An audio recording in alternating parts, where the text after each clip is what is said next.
నాకు అనిపించింది, అమ్మా ఇంద్రజ, నువ్వు భూలోకానికి వెళ్ళిన పని ఏమి, నువ్వు అక్కడ చేయుతున్నది ఏమి, నువ్వు ఉంగరం తీసుకురావడానికి వచ్చే ఉంగరం తీసుకొని రా, నువ్వు అనవసరంగా మానవుడితో ప్రేమలో పడిపోతే అక్కడే ఉండిపోవాల్సి వస్తుంది జీవితంలో. జగదగిరి డైలాగ్ గుర్తొచ్చింది నాకు.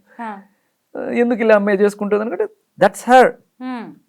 అయితే పృథ్వీ క్లియర్గానే ఉన్నాడు, అక్కడే చెప్పేసి ఉంటాడు, నువ్వు ప్రేమలో పెళ్ళిళ్ళు ఇట్లాంటివి ఏం పెట్టుకోకు, నాకు ఐ హ్యావ్ అదర్ కమిట్మెంట్స్, నువ్వు అట్లా అసలే పెట్టుకోకండి.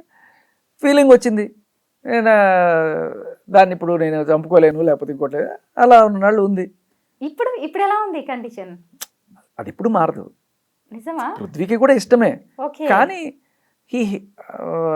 అలాంటి రిలేషన్లోకి అయితే తను ఎంటర్ అయ్యే, తను చాలా స్ట్రాంగ్ మైండెడ్ లా ఉన్నాడు అసలు. పృథ్వీ అయితే తన ఫోకస్ ఇటు వెళ్ళలే అటు వెళ్ళలే. విష్ణుప్రియ అన్న పాపం అటు ఇటు ఇటు అటు అయిపోయింది. కానీ పృథ్వీ ఇస్ షోమ్యాన్, అంటే ఎక్కువగా షో ఆఫ్ చేయడానికి ఇష్టపడతాడు.